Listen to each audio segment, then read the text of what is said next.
Majestic.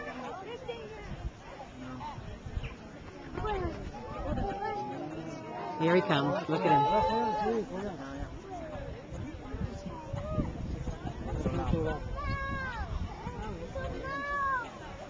But the English buzzards had virtually died out.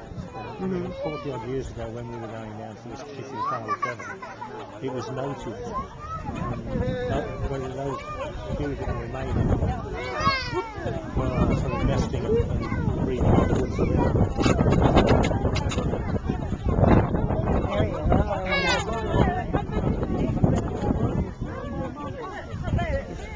There it is, right on the top. Oh, what a beauty. Oh, he's really showing off. What a beauty. They're not diamonds there. No, no, there he is, look, coming through here.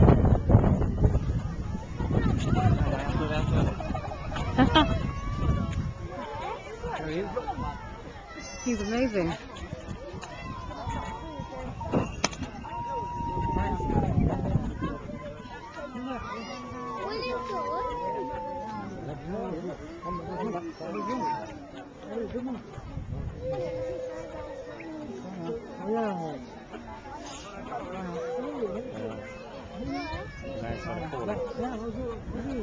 Look at that.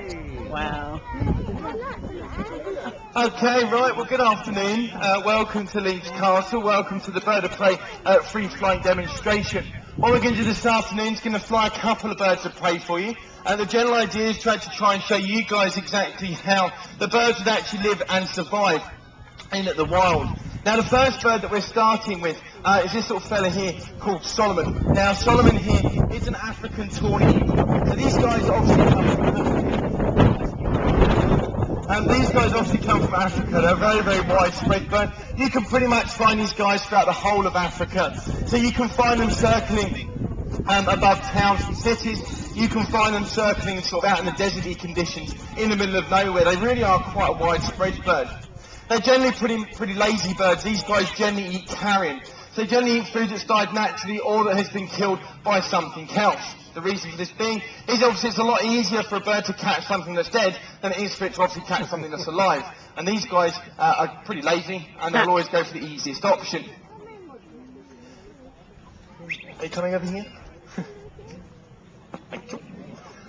Now, like I said, these guys, they are pretty lazy. They generally eat carrion. So normally you'd actually find these guys just circling around on the thermal, up nice and high, a few thousand feet up. And you can see Solomon here's got very, very large wings. Literally all he does is sit in the thermal with his wings spread right out.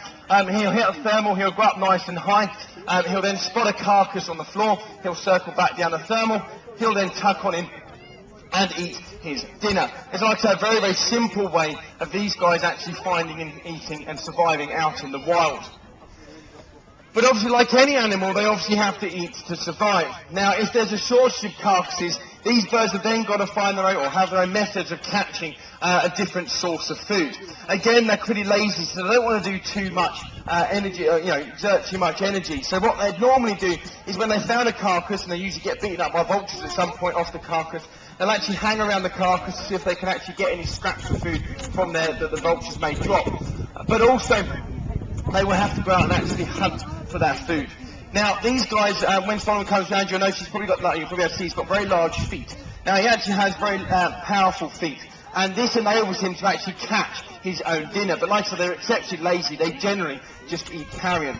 But if they need to, they will go out and hunt, and that's what we want to try and show you with Solomon, is how good he can actually hunt out in the wild. Hopefully, we're going to try and show you, a couple of techniques that these birds will use to actually catch their dinner out in the wild. The first technique we're going to show you is something we did something similar to say at 1:30. We've got a young girl to come out. She ran across the arena dragging behind her a teddy rabbit, and it basically showed you how that particular bird would catch a rabbit.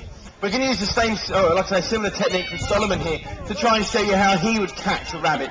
The problem we have with Solomon is he's twice, maybe even 3 times the size of the bird that we used at 1:30, and he would find it a lot easier to take out the child than he would the rabbit. Okay, so we're not going to use the same technique that we used at 1:30. We're going to use something slightly different. But you do have to use your imagination slightly for this one. Now, what I want ideally is Solomon to sit back on top of the wicker mark. So let's see if we can get him down here. Are you coming down here? Or have you given up already? There we go. Right, let's see if we can get him on top of the wicker martin. You ready? Come in. Right. Look, fella, go sit over there. Ready? Go. Okay, tree's fine. Right. What we're going to try and show you, like I say, is how these birds would actually catch their prey out of the wild when they put their mind to it. Now, the first part of this, and you do have to use imagination, like I say, for this. The first part is relatively simple. Imagine he's sitting up a tree. Pretty simple. And he's having a good scan around. He's seeing if he can actually spot any carcasses. He can't spot a carcass, but he does spot, like say, a rabbit running across the floor. So you ready, Solomon? Go get your rabbit. So off goes the rabbit. In he comes. And he missed it. There we go. Give him a nice little clap, bless him. Well done, Solomon. I can't believe you missed it. See, that's why you take off over there. It's easier. But hopefully it gives you a rough idea of how good these birds are at actually catching that prey when they put their mind to it out in the wild. So 1 second he's sitting up a tree, he's having a good scan around. Next second he's pumping his wings, he's flying across, and hopefully goes in and catches his dinner. Now what you can see him doing here with his wings and his tail is what we call mantling. He's covering over the prey. He's making sure that nobody else can see what he has caught, because obviously the last thing that he now wants is another bird to come along and pinch his well-earned meal away from him. So by covering it up, nobody else can see what he has caught.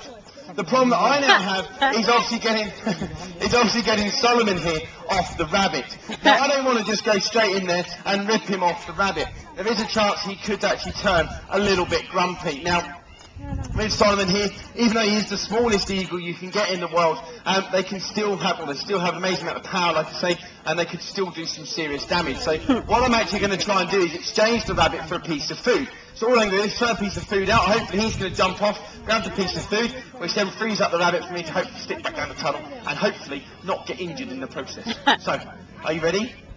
Sorry, in a foul mood. Right, you need to go that way. Ready? Look, you go that way. Thank you. And hopefully I get to stick the rabbit back down his tunnel.